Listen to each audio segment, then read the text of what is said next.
আল্লাহর কসম, এমন একটা স্ত্রী যদি পাইয়া থাকুরে মুমিন, তুমি বাইরে বাইরে কষ্ট করবা, তোমার স্ত্রী ঘরে বসে নামাজ পড়বে, যায় নামাজ বিছাইয়া দোয়া করবে, জান্নাতের বাগান তুমি পেয়েছো। আমি আল্লাহর দরবারে শুকর আদায় করি আর কাঁদি, তুমি কেমন আমার বিবি, কেমন করে তুমি ধৈর্য ধারণ করেছো রে বিবি। একটা সন্তানের লালন পালন করতে মা ঘুমাইতে পারে না, খানা খাইতে পারে না, জীবনের সব কিছু বিসর্জন দিয়ে দেয় মা সন্তানের জন্য।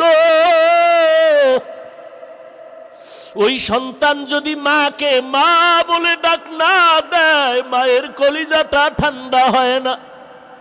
আব্বা জানের কিনারায় মা রাতের বেলা ঘুমায় ঘুমায় কান্না করে। আব্বা জান বলে, বিবি কেন কাঁদো? বলে, একটা সপ্তাহ হয়ে গেছে এ সন্তান আমারে মা বলে ডাক দেয় না। কেন ডাক দেয় না? বলে, আমি একটু রাগ করেছিলাম, সন্তান অভিমান করে আমারে মা বলে না।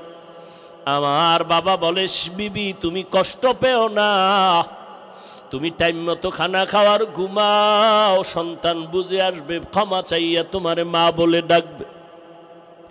মা ডেকে বলে, স্বামী আমার, তোমারে বুঝাইতে পারি না, আমি যতবার খানার প্লেটটা সামনে নেই একটা লোকমা আমার মুখে দিয়া ভেতরে যায় না। আমি যতবার বিছানায় বালিশে শুয়া চেষ্টা করি ঘুমানোর জন্য, আমার চোখে ঘুম আসে না। কারণ আমার খানার থেকে, ঘুমের থেকে সন্তানের মা কথা এত শান্তি পাই।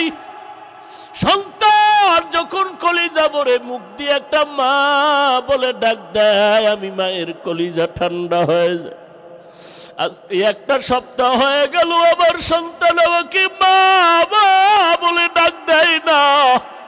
আমি সহ্য করতে পারি না রে স্বামী। কই আমার গোসল, কই আমার খানা, কই ঘুম? ও নাজিরপুরের সন্তানেরা, কই মাকে হারাইছো, কই বাবারে হারাইছো? যেই বাবা তোমার এমন একটা রাত্র নাই টেলিফোন করিয়া খবর নিত না। যতবার তুমি বাদ যেখানেই থাকতা, বাবায় রাতের বেলা টেলিফোন করে খবর নিত, বাবা কই, কখন ঘুমাবি, কখন খানা খাবি, বাবা তোর ঘুম না আসলে আমি বাবা সহ্য করতে পারি না। তোমার বিপদের খবর পাইলে বাবায় পাগলের মতো হয়ে যাইত। ও আল্লাহর বান্দার, আজকে এখানে হাজির হয়েছো, মোনাজাতের পরে অনেকে ঘরের দরজায় গিয়া দেখবা মা তোমার অপেক্ষা করে, বাবা অপেক্ষা করে। আবার একদল সন্তান এখানে আছে যাদের বাবাও নাই, মাও নাই। ঈদের নামাজ পড়ে একটা যুবক কবরের কিনারায় দাঁড়াইয়া দাঁড়াইয়া কান্না করে, এরে যুবক কেন কাঁদো? বলে, গত ঈদের নামাজে যখন আমি রওনা দিলাম, ঈদের নামাজে যাইতে পোশাকটা পরিয়া ঘর থেকে বের হওয়ার সময় আমার মায়ের কাছে দাঁড়াইলাম। আমার মা আমার মাথায় হাত দিয়া কলিজা ভরে দোয়া করে দিলেন। আমার বাবারে হাতটা ধইরা সাথে নিয়ে ঈদের নামাজ এক জায়গায় দাঁড়াইয়া আদায় করেছি।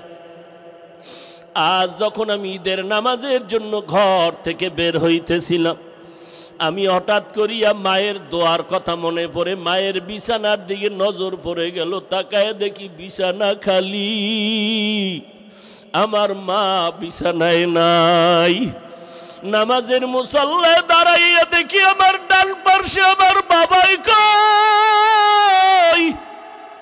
আমার বাবাই তো আমার পাশে আজকে দাঁড়াইল না। কই আমি আজ এতিমের মতো হয়ে গেলাম, কে আমার একটু মাথায় হাত দিয়ে দোয়া দিবে রে যুবক? ও যুবকেরা, ওই মা বাবার দোয়া ছাড়া তুমি পরীক্ষায় ভালো নাম্বার পাও নাই। ওই মা বাবার চোখের পানি আর দোয়া ছাড়া আমি হাফিজুর রহমান চেয়ারে বসতে পারি নাই। ওই মা বাবার চোখের পানি আর দোয়া ছাড়া তুমি মাওলানা মুফতি হইতে পারো না রে যুবক। ওই মা বাবার দোয়া ছাড়া তুমি টাকার মালিক, বাড়ি গাড়ির মালিক, সম্মানের চেয়ারের মালিক হতে পারো নাই। ওই মায়ের কথা মনে যদি থাকে রে যুবক, ওই মায়ের কথা বলিয়া কে কাঁদাইছো? পায়ে হাত রেখে বলি, যা যদি মা বেঁচে থাকে পাও ধরিয়া ক্ষমা নাও। কারণ মায়ের চোখের পানি ছাড়া তুমি আজকে টাকার মালিক হতে পারো নাই। ওই মাকে ধমক দিয়া কত চোখের পানি ফালাইছো রে সন্তান। ওই মা তোরে যদি দোয়া না করে তোর জন্য জাহান্নাম হারাম হয়ে যাবে। ওই বাবারে ভুলিয়া কেমনে আরামে ঘুমাও? ওই মাকে ভুলিয়া কেমনে আরামে ঘুমাও? ও যুবক, এত নিষ্ঠুর কেন হইলি? চোখেও কি একটু পানি আসবে না রে বাবা? ওই মাকে হারাইয়া বাবারে হারাইয়া কেমনে ঘুমাও? এক ফোঁটা চোখের পানি ছেড়ে দিয়া দোয়া কর। ওই বাবাই কবরের থেকে দোয়ার অপেক্ষায় তাকাইয়াছে। ওই বাবার চেহারাটাও কি মনে পড়ে না রে সন্তান? ওই মায়ের চেহারাটাও কি মনে পড়ে না রে সন্তান? এত নিষ্ঠুর কেন হইলি রে বাবা? ওই মা বাবার চেহারাও কি মনে পড়ে না? অন্তরে কি একটু মায়া আসবে না রে বাবা? আল্লাহর নবী সাহাবী ওমরের সামনে দাঁড়ায় বান্দা কান্না করে আর বলেন, খলিফাতুল মুসলিমিন, আমি যুদ্ধের ময়দানে যাব না। আমার স্ত্রী আমাকে সান্ত্বনা দিয়া বলে, স্বামী তুমি যুদ্ধের ময়দানে যাও, আল্লাহ তাআলা আমাকে হেফাজত করবে। হেফাজতের মালিক আমার আল্লাহ, আর কেউ হেফাজত করতে পারবে না। সমস্ত নবীরা আল্লাহর আশেক। মুসা নবী আল্লাহর আশেক, ইব্রাহিম নবী আল্লাহর আশেক, ইসমাঈল নবী আল্লাহর আশেক। আপনাদের জানা থাকলে বলেন, আমার আল্লাহ কার আশেক? জানা নাই? সব নবীরা আমার আল্লাহ পাকের আশেক, আর আমার আল্লাহ হলেন একমাত্র মুহাম্মদের আশেক। ঠিক তেমনি ভাবে আবু বকর আমার নবীর আশেক, ওসমান আমার নবীর আশেক, হযরত আলী আমার নবীর আশেক। সব সাহাবায়ে কেরাম মুহাম্মদের আশেক, আর মুহাম্মদ নিজে হলেন ওমরে ফারুকের আশেক। সেই ওমর 10 বছর রাষ্ট্র পরিচালনা করেছেন, অর্ধ দুনিয়ার বাদশাহ। যেই ওমর অর্ধ জাহানের খলিফা হইয়া কোনো বডিগার্ড নাই, সিকিউরিটি গার্ড নাই, একা একা রাস্তায় চলে, কোনো গার্ড নাই। অর্ধ দুনিয়ার রাষ্ট্রনায়ক, কোনো গার্ড নাই। আরে আমার গার্ড লাগবে কেন? আমার দেখলে শয়তান দৌড়ায়, তো আমার গার্ডের দরকারটা কি? ওমর কেমন যে শয়তান দেখছে মাত্র দৌড়। কেমন বেডা যে শয়তান দেখলে ফালায়। আমগো বাঙালি এক চোরায় কয়, আলহামদুলিল্লাহ হুজুর, শয়তান আমারে দেখলেও ফালায়। বিষয় তুমি ওমর নি? কয় না। তো শয়তান ফালায় কেন? কয় আমি এত বড় শয়তান, যেই দরজায় কিছু আকামের খবর আমি জানি, এটা শয়তানও জানে না। ওমরে ফারুক বসে আছেন খেলাফতের মসনদে।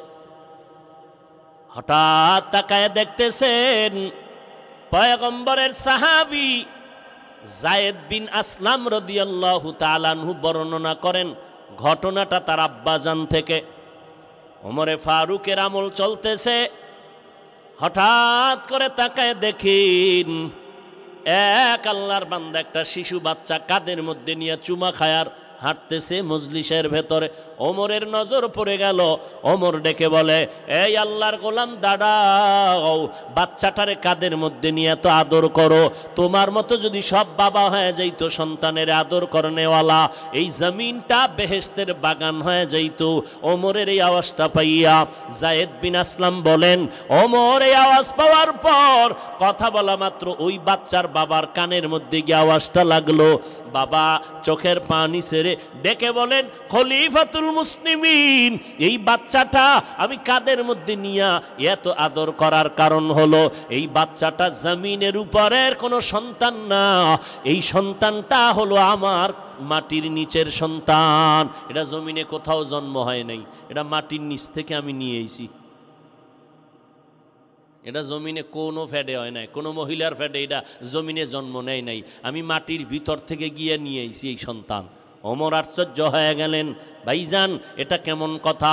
দুনিয়ার মায়ের গর্ভ থেকে সন্তান তো আসার কথা, আপনার সন্তান কেমন মাটির ভেতর থেকে নিয়ে আসলেন একটু জানতে চাই। এবার আল্লাহর বান্দা বাচ্চাটারে কাঁধে নিয়ে চোখের পানি ছেড়ে কান্না করতেছেন আর বলতেছেন, খলিফাতুল মুসলিমিন, এর পেছনে 1 মিনিটের কথা না, এর পেছনে জড়িত আছে আমার জীবনের সব ইতি কথা। हकीकत से तू दुनिया बेखबर है, दुनिया की नुमाइश पर नजर है, नमी गुयम के आज दुनिया जुदा बाश बहर कारे के बाशी बा खुदा बाश। ওমর বলে, ঘটনা দীর্ঘ হোক, আমাকে শুনাইতেই হবে, আমি তোমার ঘটনা জানতেই হবে, অন্যদের জন্য হতে পারে এটা বড় উপদেশ, এটা বড় ইবারত। এবার আল্লাহর বান্দা নির্বিঘ্নে এক জায়গায় বসলেন, মজলিসের মধ্যে ওমর বসা, ওমরে ফারুক বসা। এবার ঘটনার ইতি টানতেছেন খলিফাতুল মুসলিমিন। আল্লাহ পাকের কুদরতের আওয়াজ, আমার জীবন বড় জীর্ণ শীর্ণ, জমিনের মধ্যে চলার মতো তেমন কোনো পথ আমার নাই। আমি নবীর সাহাবীর মোহাব্বতে চলতেছি, ঈমানের পাওয়ার নিয়ে। আমার ঘরে আমার স্ত্রী আর আমি বসবাস করি, আর কেউ নাই। জীবন চলতেছে কষ্ট করে করে, ঘরের মধ্যে সংসার চালাই। আমার বিবির পর্দার বাহিরে নেই না, আমি দিনের বেলা কাজ করে যা পাই তা দিয়ে আমার সংসারের ঘরের মধ্যে খানার আয়োজন করি। আমার স্ত্রী ঘরের মধ্যে থেকে পর্দা রক্ষা করে নামাজ, যখনই ঘরের কিনারায় গিয়ে সালাম দেই, আমার স্ত্রীকে আমি সালাম দিতে দেরি, জবাব পাইতে মোটেও দেরি হয় না। আমি বললাম, ও বিবি তুমি কি ঘুমাও না? আল্লাহর বান্দি বলে, ও স্বামী আমার, তুমি যখন বাহিরে যাও, আমি যদি নিশ্চিন্তে ঘুমায় যাই তাহলে তো আমার হক আদায় হবে না। তুমি আমার মুখে হাসি ফুটাবার জন্য দিন নাই রাত্র নাই বাহিরে কষ্ট করো, টাইম মতো খানা খেতেও পারো না, টাইম মতো ঘুমাইতেও পারো না। আমি এই কথা চিন্তা করে ঘুমাই না, আমি জায়নামাজে বসে বসে স্বামী তোমার জন্য দোয়া করি, আল্লাহ আমার স্বামীরে তুমি হেফাজত করে নাও, আর আমার স্বামীর কামাই রুজিতে তুমি বরকত বাড়ায়া দাও। আল্লাহর কসম, এমন একটা স্ত্রী যদি পাইয়া থাকুরে মুমিন, তুমি বাইরে বাইরে কষ্ট করবা, তোমার স্ত্রী ঘরে বসে নামাজ পড়বে, যায় নামাজ বিছাইয়া দোয়া করবে, জান্নাতের বাগান তুমি পেয়েছো। মদিনার নবী বলেন, আমি মুহাম্মদের জীবনটাও শুরু জীবনটাই এমন ছিল। আম্মা জান আয়েশা বলেন, আমি দেখি নবী আমার হুজরায় বসে কান্না করেন, আমি আয়েশা ভয় পেয়ে গেলাম, ও পয়গম্বর কেন কাঁদেন? আমি আয়েশার কোনো বেয়াদবি হয়েছে নাকি বলে, কেন? আয়েশা রাদিয়াল্লাহু আনহা বলেন, পয়গম্বর 6 বছর বয়সে আমার সাথে আপনার বিয়া হয়েছে। আমি আয়েশার বয়স কত? 6 বছর আমি আয়েশার বয়স, আপনার সাথে তখন আমার বিবাহের বন্ধন হলো। আমি আয়েশার যখন 9 বছর বয়স হলো তখন আমি আপনার ঘরে আসলাম। ও পয়গম্বর, আমার বয়স মাত্র চলতেছে এখন 10, 11, 12। আম্মা জান আয়েশার 6 বছরে বিয়া, 9 বছরে নবীর ঘরে আসলেন। আম্মা জান আয়েশা রাদিয়াল্লাহু আনহার 18 বছর যখন হলো তখন আমার নবী দুনিয়া থেকে বিদায় হয়ে চলে গেলেন। আর আমার এলাকায় আমার বোনের বয়স 20-25 হইয়াও যায়, আর পরও বিয়ার খবর নাই। আর আম্মা জানের সাথে নবীর বিয়া হইল কয় বছরে? জোরে খন। 6 বছর। নবীর ঘরে গেলেন কয় বছরে? 9। নবীর ঘরে নবী বিদায় নিলেন কয় বছরে? 18। নবীজির ঘরে যাইয়া আম্মাজান সময় কাটাইলেন কয় বছর? হিসাব বুঝেন না? 6 বছরে বিয়া, 9 বছরে ঘরে গেলেন, 18 বছরে নবী বিদায়, থাকলেন কয় বছর? 9 বছর। এরে চার নাজিরপুর এলাকার আম্মাজান, ভালো করে শুনেন। আম্মাজান আয়েশা রাদিয়াল্লাহু আনহা 9 বছর আমার নবীর সংসার করলেন, মাত্র টোটাল 18 বছর। এই 9 বছর আমার নবীর সোহবতে থেকে আম্মাজান আয়েশা নবীর কি বরকত পেয়েছেন। আম্মাজান আয়েশা বলেন, আল্লাহর শুকর, আমি 9 বছর বয়সে নবীর ঘরে আসার পরে 18 বছর আমি নবীর বিদায়ের বেলায় 18 বছর বয়স, মাত্র 9 বছর সংসার করেছি। এই 9 বছর নবীর বরকতে আমি আয়েশা কি পেয়েছি দুনিয়ার নারীরা জানো?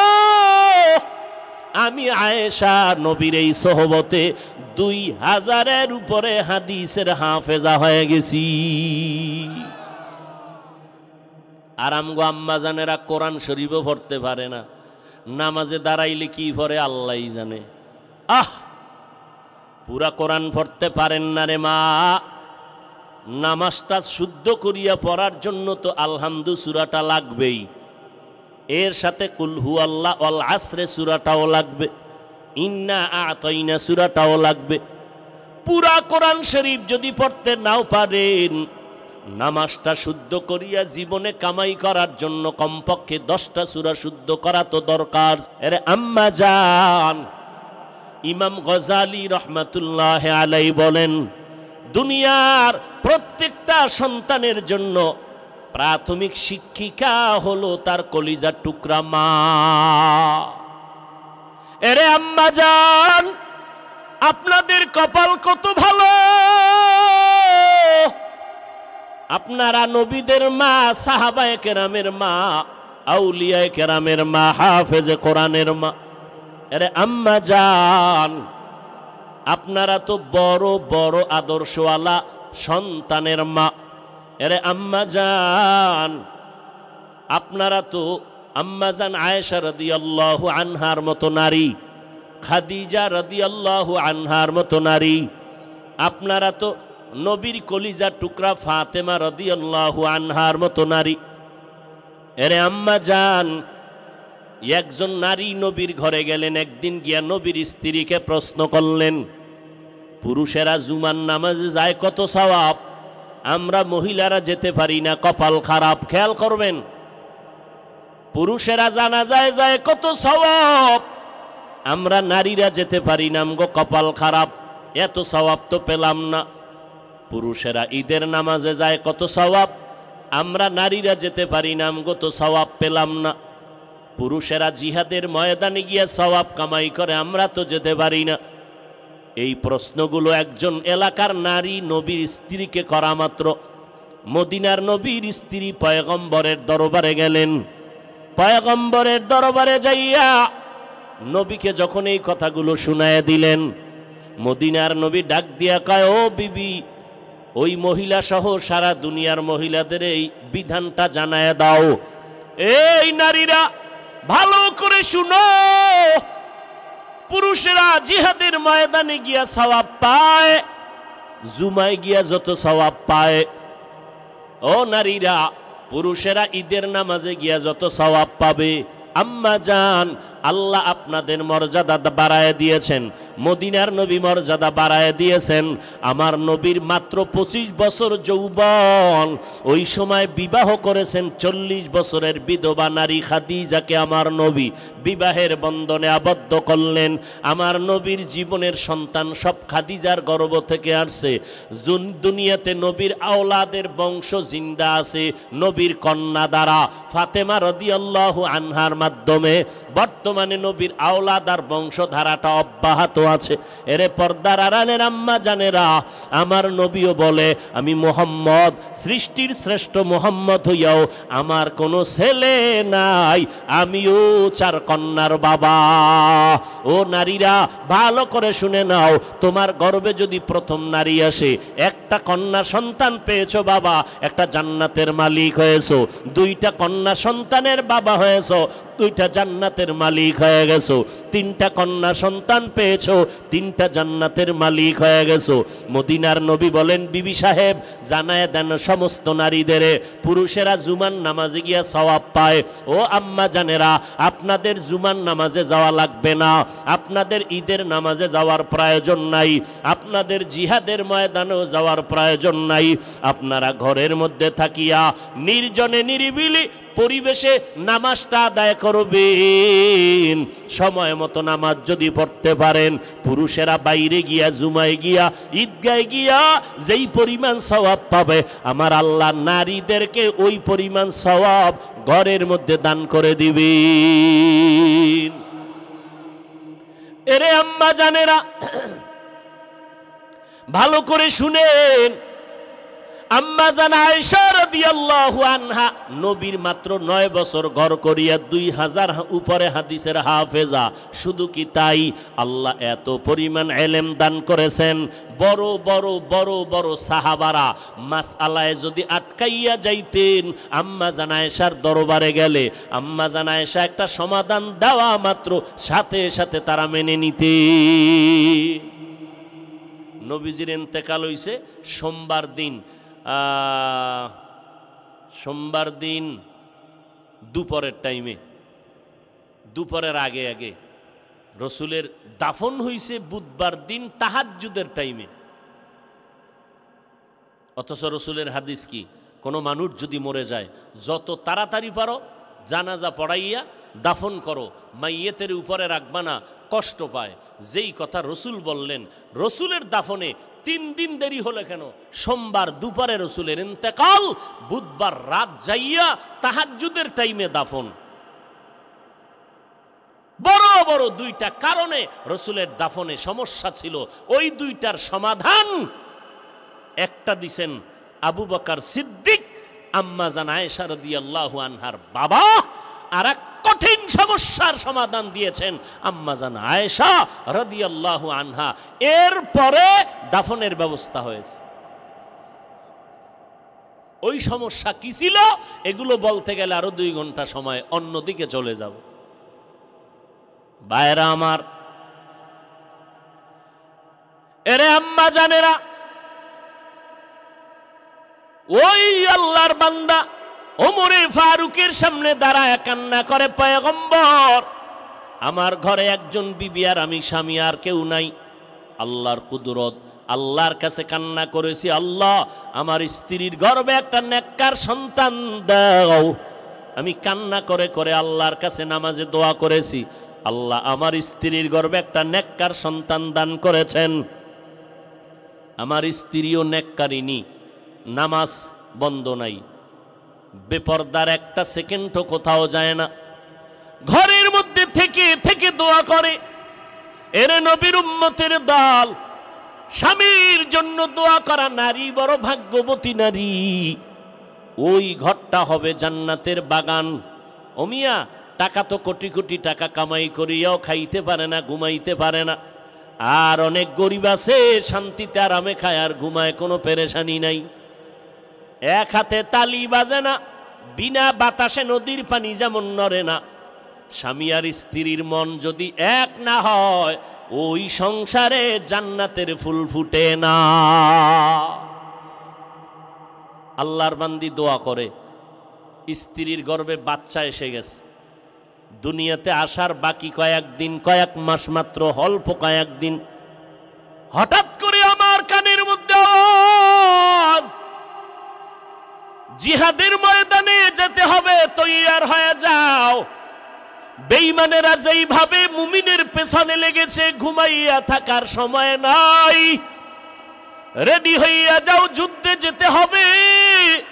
মুমিন এবার চিন্তায় পড়ে গেছি। ওমরে ফারুক শুনতেছেন, এমন পেরেশান হয়ে গেলাম, আমার স্ত্রী একা পাহারা দেওয়ার কেউ নাই, আবার আমার স্ত্রীর গর্ভে বাচ্চা। এই অসুস্থতা অবস্থায় কেমনে আমি জিহাদের ময়দানে যাব? এই ঘুমাইতেছেন নি আপনারা? কাম সারা যে পুরা নস করেন তো, আমরা একটু রেস্ট নিয়ে আপনি চালায় যান। আল্লাহ হেদায়াত দান করুন।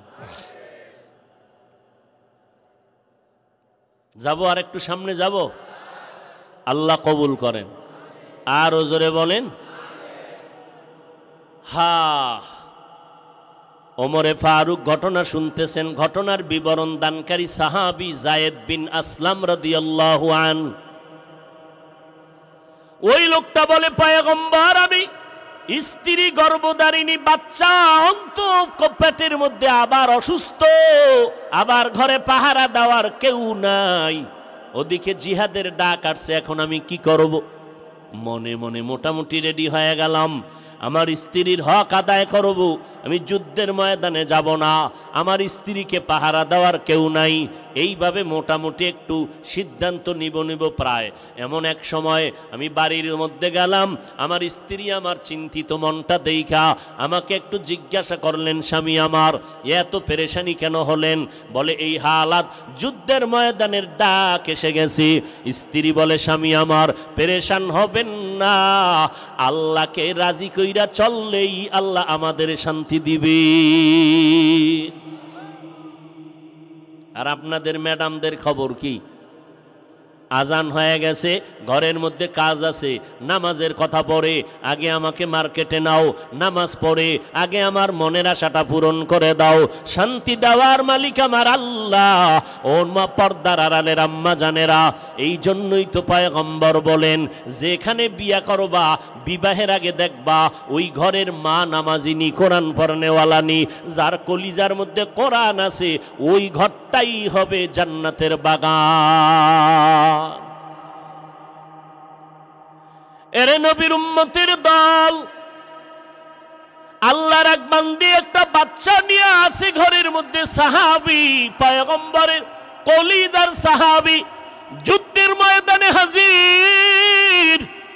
ছোট ভাঙ্গা ঘরে স্ত্রী সন্তান নিয়ে আছে, একটা ছোট্ট বাচ্চা নিয়ে যুদ্ধ চলতেছে, বাড়িতে আসবে ভাব।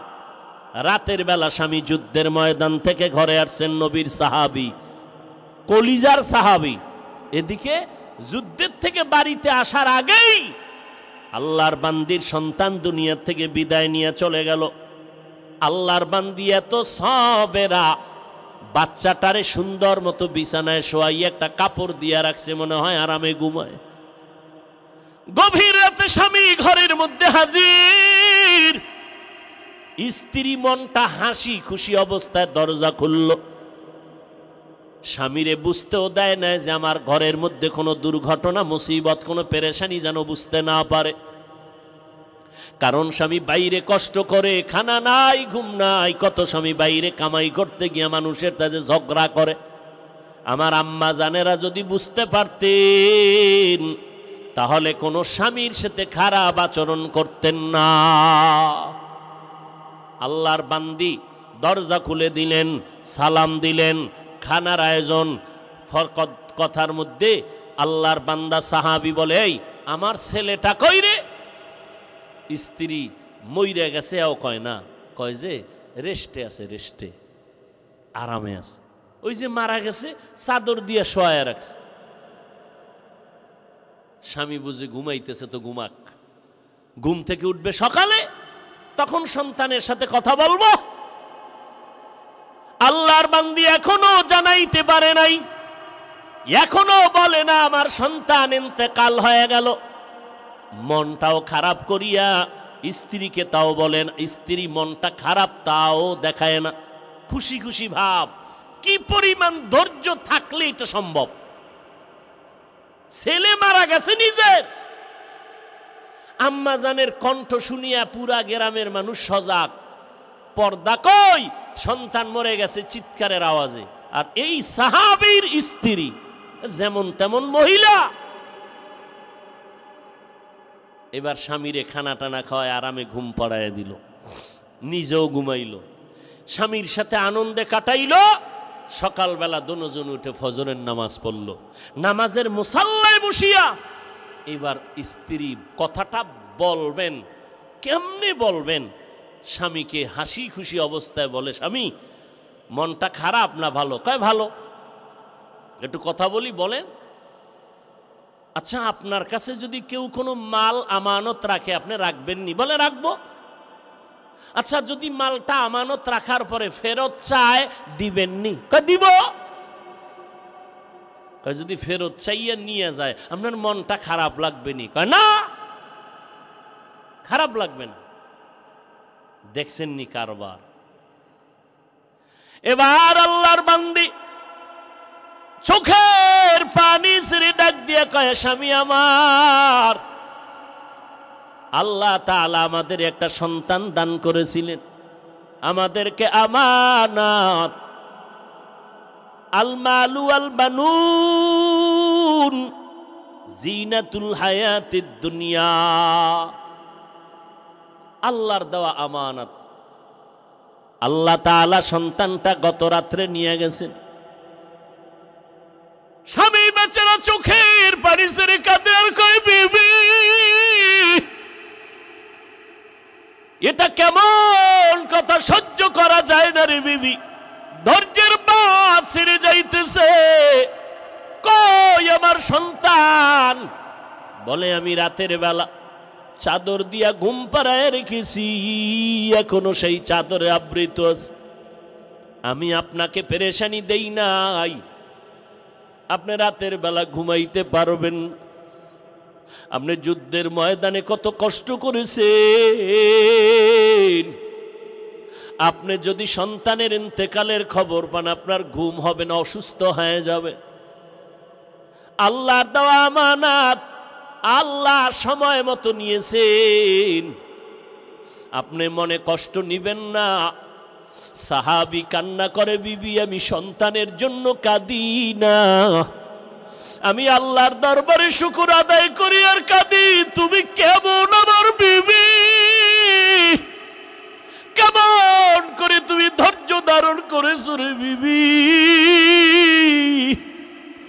একটা সন্তানের লালন পালন করতে মা ঘুমাইতে পারে না, খানা খাইতে পারে না, জীবনের সব কিছু বিসর্জন দিয়ে দেয় মা সন্তানের জন্য। ওই সন্তান যদি মাকে মা বলে ডাক না দেয়, মায়ের কলিজাটা ঠান্ডা হয় না।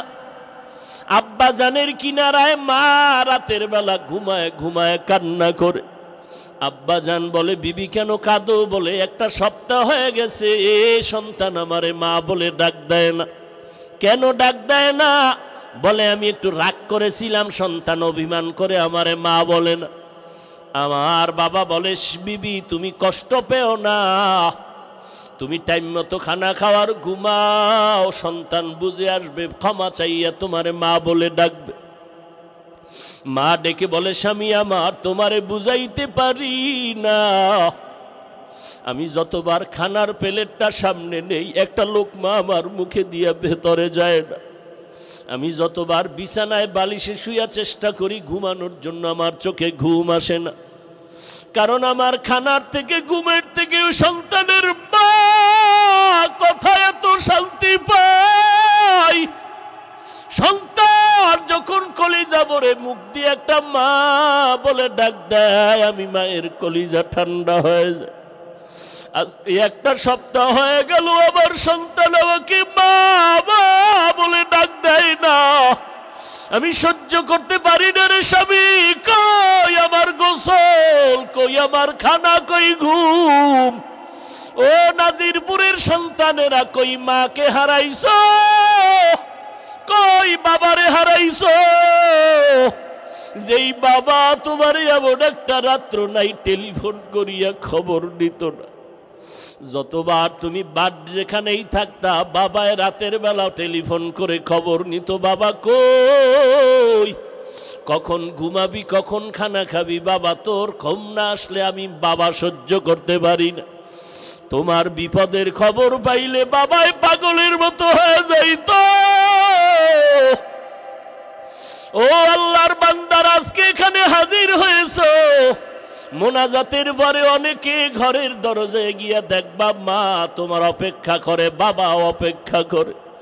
আবার একদল সন্তান এখানে আছে যাদের বাবাও নাই, মাও নাই। ঈদের নামাজ পড়ে একটা যুবক কবরের কিনারায় দাঁড়াইয়া দাঁড়াইয়া কান্না করে। এরে যুবক কেন কাঁদো? বলে গত ঈদের নামাজে যখন আমি রওনা দিলাম, ঈদের নামাজে যাইতে পোশাকটা পরিয়া ঘর থেকে বের হওয়ার সময় আমার মায়ের কাছে দাঁড়াইলাম।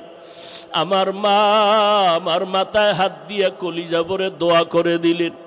আমার বাবারে হাতটা ধইরা সাথে নিয়ে ঈদের নামাজ এক জায়গায় দাঁড়াইয়া আদায় করেছি। আজ যখন আমি ঈদের নামাজের জন্য ঘর থেকে বের হইতেছিলাম, আমি হঠাৎ করিয়া মায়ের দোয়ার কথা মনে পড়ে মায়ের বিছানার দিকে নজর পড়ে গেল। তাকায় দেখি বিছানা খালি, আমার মা বিছানায় নাই। নামাজের মুসল্লায় দাঁড়াইয়া দেখি আমার ডান পার্শ্বে আমার বাবাই কই? আমার বাবাই তো আমার পাশে আজকে দাঁড়াইলো না। কই আমি আজ এতিমের মতো হয়ে গেলাম, কে আমার একটু মাথায় হাত দিয়ে দোয়া দিবে রে যুবক? ও যুবকেরা, ওই মা বাবার দোয়া ছাড়া তুমি পরীক্ষায় ভালো নাম্বার পাও নাই। ওই মা বাবার চোখের পানি আর দোয়া ছাড়া আমি হাফিজুর রহমান চেয়ারে বসতে পারি নাই। ওই মা বাবার চোখের পানি আর দোয়া ছাড়া তুমি মাওলানা মুফতি হইতে পারো না রে যুবক। ওই মা বাবার দোয়া ছাড়া তুমি টাকার মালিক, বাড়ি গাড়ির মালিক, সম্মানের চেয়ারের মালিক হতে পারো নাই। ওই মায়ের কথা মনে যদি থাকে রে যুবক, ওই মায়ের কথা বলিয়া কে কাঁদাইছো? পায়ে হাত রেখে বলি, যা যদি মা বেঁচে থাকে পাও ধরিয়া ক্ষমা নাও। কারণ মায়ের চোখের পানি ছাড়া তুমি আজকে টাকার মালিক হতে পারো নাই। ওই মাকে ধমক দিয়া কত চোখের পানি ফালাইছো রে সন্তান। ওই মা তোরে যদি দোয়া না করে তোর জন্য জাহান্নাম হারাম হয়ে যাবে। ওই বাবারে ভুলিয়া কেমনে আরামে ঘুমাও? ওই মাকে ভুলিয়া কেমনে আরামে ঘুমাও? ও যুবক, এত নিষ্ঠুর কেন হইলি? চোখেও কি একটু পানি আসবে না রে বাবা? ওই মাকে হারাইয়া বাবারে হারায় কেমনে ঘুমাও? এক ফোঁটা চোখের পানি ছেড়ে দিয়া দোয়া কর। ওই বাবাই কবরের থেকে দোয়ার অপেক্ষায় তাকাইয়াছে। ওই বাবার চেহারাটাও কি মনে পড়ে না রে সন্তান? ওই মায়ের চেহারাটাও কি মনে পড়ে না রে সন্তান? এত নিষ্ঠুর কেন হইলি রে বাবা? ওই মা বাবার চেহারাও কি মনে পড়ে না? অন্তরে কি একটু মায়া আসবে না রে বাবা? আল্লাহর নবী সাহাবী ওমরের সামনে দাঁড়ায় বান্দা কান্না করে আর বলেন, খলিফাতুল মুসলিমিন, আমি যুদ্ধের ময়দানে যাব না। আমার স্ত্রী আমাকে সান্ত্বনা দিয়া বলে, স্বামী তুমি যুদ্ধের ময়দানে যাও, আল্লাহ তাআলা আমাকে হেফাজত করবে। হেফাজতের মালিক আমার আল্লাহ, আর কেউ হেফাজত করতে পারবে না। ও পর্দার আড়ালের আম্মা জান, দুনিয়ার থেকে একদিন চলিয়া যাবেন, 5টা সাদা কাফনের প্যাকেট হয়ে যাবে। দুনিয়ার কোনো মহিলারাও 2 দিন কথা বলবে আর খবর নিবে না। কিন্তু পায়ে হাত রেখে বলে যাই রে মা, ভালো কোরআনওয়ালা একটা সন্তান যদি দুনিয়াতে রেখে যাও রে মা, ওই সন্তানকে দেখে দেখে দুনিয়াওয়ালারা দোয়া করবে। ও যুবক, স্কুলে পড়ো, কলেজে পড়ো, আলহামদুলিল্লাহ বাধা নাই, তবে মা বাবার দোয়া নাও, ওই মায়ের আদর্শ নিয়ে চলো। এরে আম্মা জান, এই দুনিয়াতে ভালো ভালো সন্তান হওয়ার পেছনে মায়ের অবদান, মায়ের আদর্শ। এরে আম্মা জানেরা, ও আব্বা জানেরা, কলিজা বরিয়া দোয়া করিয়া সন্তানকে ডাক্তার বানাবেন, তবে বেয়াদব বানাবেন না। সন্তানটাকে ইঞ্জিনিয়ার বানাবেন, তবে অনুরোধ বেয়াদব বানাবেন না। সন্তানটাকে আপনি একজন প্রফেসর বানাবেন, তবে অনুরোধ বেয়াদব বানাবেন না। আপনাদের আদর্শ দিয়া সন্তানকে মানুষ বানাইয়া যাবেন, আল্লাহর কোরআনটা সিনায় ঢুকাইয়া দিয়া যাবেন রে মা বাবারা। সন্তান যদি ডাক্তার হয় আর কোরআন পড়নেওয়ালা হয়, আপনাদের জন্য কলিজা ভরে কবরের কিনারায় কোরআন পড়ে দোয়া করবে, এলাকার মুরব্বীরা দোয়া করবে, মা দুনিয়ার থেকে মরিয়া গেল একটা ভালো সন্তান রাখিয়া গেছে। ওই সন্তানের ব্যবহারে আলেমরা খুশি হবে, মুরব্বীরা খুশি হইয়া দোয়া করবে। শুধু সন্তান দোয়া পাবে না, আপনার ভালো সন্তানের কারণে আপনি মাও কবরে বসে বসে দোয়া পাইতে থাকবেন রে আম্মা জান। আল্লাহর বান্দি দোয়া করে দিল স্বামীর জন্য। স্বামী বলে, ও খলিফাতুল মুসলিমিন, আমি আমার স্ত্রীর সান্ত্বনার বাণী পাইয়া আমি যুদ্ধে যাওয়ার জন্য রেডি হয়ে গেলাম। যুদ্ধের প্রস্তুতি নিয়ে যখন বের হব, ঠিক এমন সময় আমার স্ত্রী আমাকে আবার একটা পরামর্শ দিল, ও স্বামী আমার, তুমি আমাকে ঘরে একা রেখে যাইতেছো, 2 রাকাত নামাজটা পড়িয়া দোয়া করিয়া যাও, আমার গর্ভে একটা বাচ্চা আছে, আল্লাহর কাছে দোয়া করো হেফাজতের জন্য।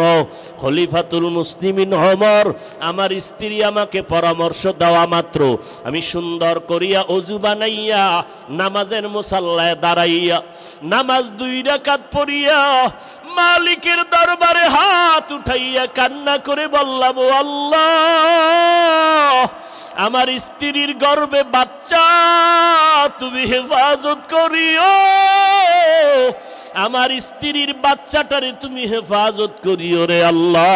আমি তোমার রাস্তায় বের হয়ে গেলাম। দোয়াটা করিয়া যখন বের হয়ে গেলাম, আমার স্ত্রী দরজা বন্ধ করে দিল। আমি যুদ্ধের ময়দানে চললাম।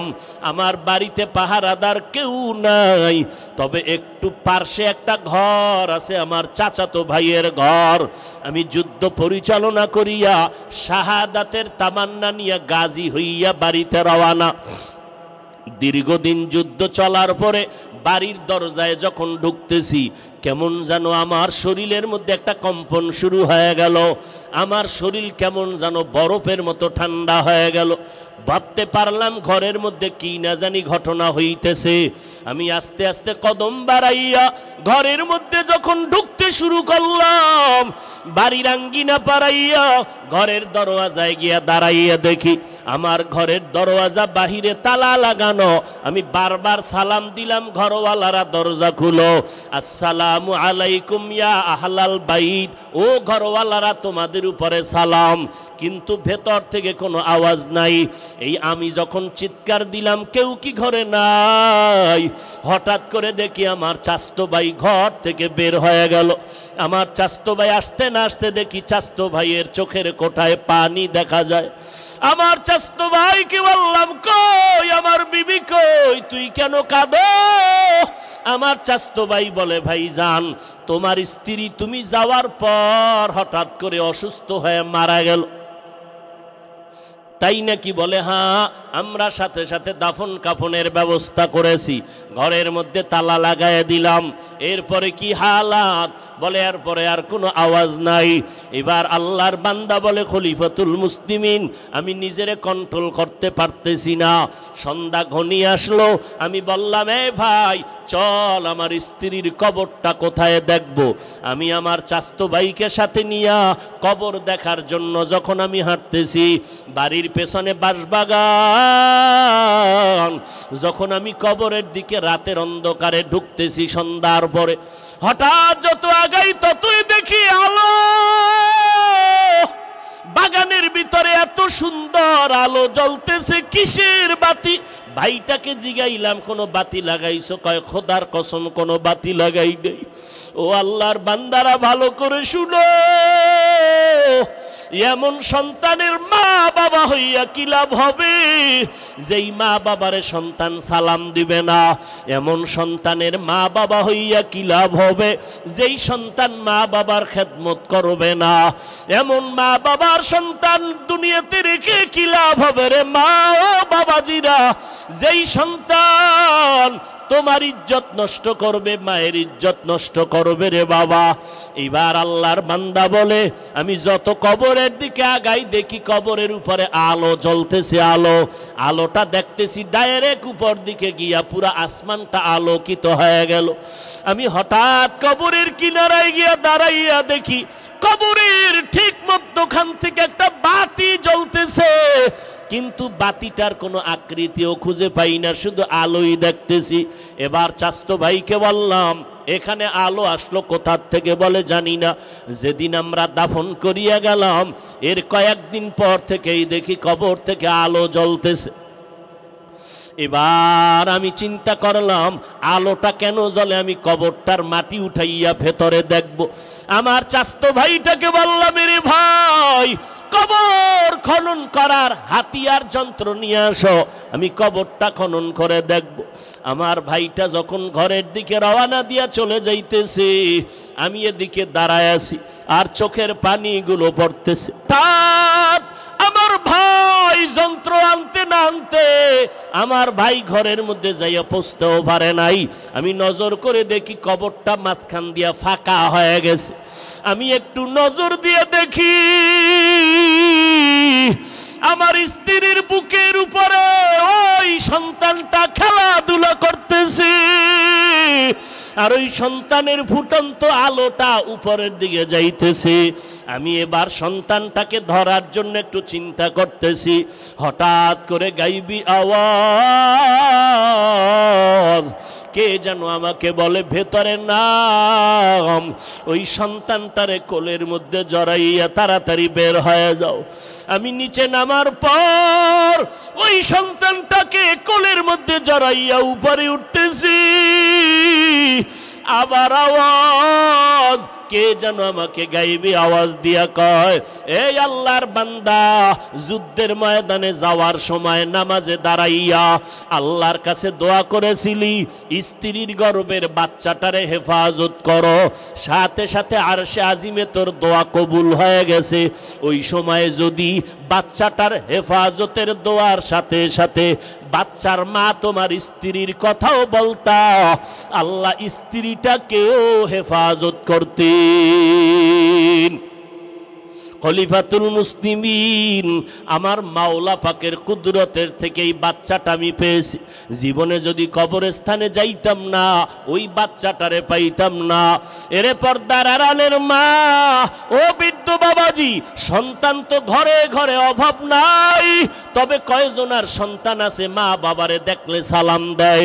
কয়জন সন্তানের মা বাবা আছেন সন্তানের ব্যবহারে এলাকার মানুষ খুশি হইয়া দোয়া করে?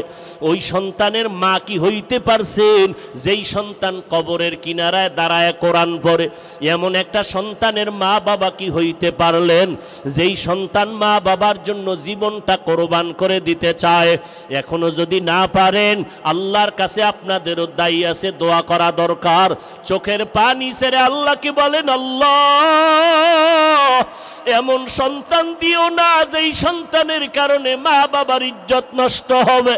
ও আল্লাহ, আমার সন্তান ডাক্তার হবে আলহামদুলিল্লাহ, ইঞ্জিনিয়ার হবে আলহামদুলিল্লাহ, তবে আল্লাহ তোমারে যেন ভুলিয়া না যায়।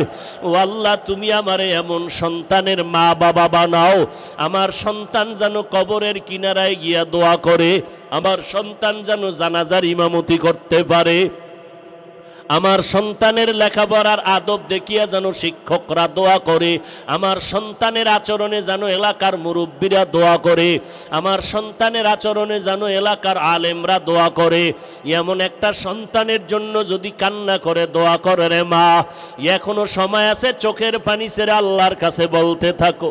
আমার আল্লাহ বলে, বান্দা পেছনে অপরাধ করেছো, আজকে তুমি মা বাবার আদর্শ আদর্শ দুর্বল হওয়ার কারণে সন্তানের আদর্শ দুর্বল হতে চলছে। আল্লাহর কাছে চোখের পানি ছাড়িয়া দোয়া করতে থাকো, আল্লাহর কাছে চোখের পানি ছেড়ে তওবা করো। ও যুবকেরা, এখনো সময় আছে, তওবা করে নাও। মা বাবার দোয়া নিয়ে সামনে আগাও। তোমার মতো যুবক স্কুল কলেজে পড়িয়াও নামাজ ছাড়ে না, নদীর মধ্যে মাছ ধরে নামাজ ছাড়ে না, রাস্তায় গাড়ি চালায় নামাজ বাদ দেয় না। বলো বাবা, তুমি কেন নামাজ পড়তে পারবা না? আল্লাহর কাছে তওবা করে চোখের পানি ছেড়ে কান্না করো। গুনার কারণে তোমার চোখটা পানি মুক্ত, দিলটা পাথর, এ কারণে তোমার কান্না আসে না। কয়দিন আর বাহাদুরি করবি রে যুবক? চোখের সামনে দেখতে দেখতে কত যুবকের হারায় ফেললাম। এখনো সময় আছে, তওবা করে নাও। স্কুল কলেজে পড়ো, যাই করো, নামাজটা বাদ দিবা না রে বাবা। পেছনের গুনাহ করিয়া থাকলে এখনই তওবা করে নাও। মনে মনে আমার আল্লাহকে ডাকো, আল্লাহ তুমি আমাকে আদর্শ যুবক বানায় দাও, কোরআন পড়ার তৌফিক দান করো, নবীর সুন্নাত অনুযায়ী চলবো, মা বাবার দোয়া নিয়ে বেয়াদবি করব না, উলামায়ে কেরামের দোয়া নিয়ে চলবো, নবীর সুন্নতের আমল করব, আর নামাজ ছাড়বো না, বেপরদায় চলবো না, মা বাবার বিরোধিতা করব না, উলামায়ে কেরামের বিরুদ্ধাচরণ করব না, নবীর তরিকায় দাড়িটা লম্বা করব, মিথ্যা কথা বলবো না, গালি দিব না, গীবত শেকায়াত করব না। কোন দিন মরণ হবে জানা নাই। আল্লাহর দরবারে খাঁটি নিয়তে তওবা করো। মরিয়া গেল আর গুনাহ করবা না। হায়াতের মালিক আল্লাহ, ইজ্জতের মালিক আল্লাহ। ওই আল্লাহর মোহাব্বত নিয়া খাঁটি অন্তরে যদি তওবা করার নিয়ত হয়, ও পর্দার আড়ালের আম্মা জান বোনেরা, নিজের সতীত্বকে ধরিয়া আল্লাহর কাছে চরিত্র হেফাজতের দোয়া করো রে বোনেরা। স্কুলে পড়ো, তোমার মতো বোন এখনো কলেজে পড়ুয়া, নামাজ পড়নেওয়ালার অভাব নাই। ও পর্দার আড়ালের আম্মা জান, সন্তানের হক আদায় করিয়া নামাজি বানায়া যান। আপনি মরিয়া গেল, আপনার কবরে সওয়াব পৌঁছতে থাকবে। আজকে জীবনটা সুন্দর করার সময় আল্লাহর কাছে 2 ফোঁটা চোখের পানি ছেড়ে তওবা করেন, আর আল্লাহকে বলেন, আল্লাহ এই ময়দানে এই মাইকের আওয়াজ যত দূর যায়, আমরা যারা হাজির আছি, আমাদের মতো গুনাহগার কেউ নাই। গুনার কারণে চোখে পানি আসে না, দিলটা পাথরের মতো শক্ত। আল্লাহর কাছে কাঁদেন আর বলেন, আল্লাহ গুনাহমুক্ত কলিজা দাও, কলব দান করো, আর নামাজ ছাড়বো না, বেপরদায় চলবো না, মা বাবারে কষ্ট দিব না, নিজের চরিত্র আর নষ্ট করব না, উলামায়ে কেরামের পরামর্শ নিয়ে নেক আমল করব, জবানের দ্বারা গালি দিব না, গীবত করব না। আল্লাহর কাছে তওবা করার যদি নিয়ত হয়, মুনাফিকি যদি না থাকে, খাঁটি তওবার নিয়তে 2টো হাত আমার আল্লাহকে দেখায় দাও। আয় আল্লাহ সবার হাতগুলো কবুল করে নেন। আয় আল্লাহ তওবাওয়ালা জিন্দেগি দান করেন। আয় আল্লাহ কারো হাত খালি ফিরাইয়া দিয়েন না রে মালিক, মেহেরবানি করে আমাদের মাফ করে দেন। আয় আল্লাহ মরণ পর্যন্ত সুন্নত অনুযায়ী চলার তৌফিক দান করেন। আয় আল্লাহ সবার হাত আপনি নবীজির মোহাব্বতে কবুল করে নেন, আমিন। আলহামদুলিল্লাহি রাব্বিল আলামিন, ওয়াসসালাতু ওয়াসসালামু আলা সাইয়্যিদিল আমবিয়াই ওয়াল মুরসালিন ওয়া আলা আলিহি ওয়া আসহাবিহি আজমাইন। ইয়া আরহামার রাহিমিন, ইয়া আরহামার রাহিমিন, ইয়া আরহামার রাহিমিন। রব্বিরহামহুমা কামা রব্বায়ানি সগীরা। बता हमको तेरे राह किस तरफ है, तेरे राह पर चला हमको खुदाया, बेगुनाह ना गुज़श्त बरमा साआते, बाहुजूरे दिल न करदम ताअते। या इलाही मुझसे मुझको दूर कर, ताके देखो मुझ में तुझको एक नजर रब्बना ज़लमना अनफुसना व इन लम तग़फिर लना व तरहमना लनकूनन्न मिनल खासिरीन रब्बना आतिना फिद दुनिया हसनतन व फिल आखिरति हसना व क़िना अज़ाबन नार अल्लाहुम्मा इन्नका अफ़ून करीम तुहिब्बुल अफ़्वा फ़अफ़ु अन्ना अल्लाहुम्मा इन्ना नस्अलुका रिज़ाका वल जन्नह व नऊज़ु बिका मिन सख़तिका वन नार अल्लाहुम्मा इन्ना नऊज़ु बिका मिनल बरसि वल जुनूनि वल जुज़ामि व सय्यिल अस्क़ाम ओ दयार मालिक कुदरतेर नजर दिया देखें জানি না মাইকের আওয়াজ পেয়ে কত মা বোনেরা আপনার দরজায় হাত তুলেছেন জানি না কত উলামায়ে কেরাম হাত তুলেছেন কত ছাত্র ভাই যুবকেরা হাত তুলেছেন আয় আল্লাহ কত ব্যবসায়ী কত চাকরিজীবী কত মুরব্বি হাজী সাহেব আয় আল্লাহ এই জীবনটা দুনিয়াতে যেদিন আসছিলাম কত পবিত্র ছিল মা বাবা কত আদর করেছিলেন আজকে এই বয়সে গুনার কারণে শয়তানের ধোকায় পড়ার কারণে জীবনটা নাপাক হয়ে গেল গুনার দিকে তাকাইয়া দেখি গুনার কারণে আমার হাত দুইটা নাপাক গুনার কারণে আমার চোখ নাপাক আমার অন্তর নাপাক আমার জিহ্বা নাপাক আয় আল্লাহ এই ময়দানে আমার মতো গুনাহগার কেউ নাই ও আল্লাহ গভীর রাতে দুনিয়াওয়ালাদের বাড়ির দরজাগুলো বন্ধ আপনার রহমতের দরজা তো বন্ধ নাই কুদরতের নজর দিয়ে দেখি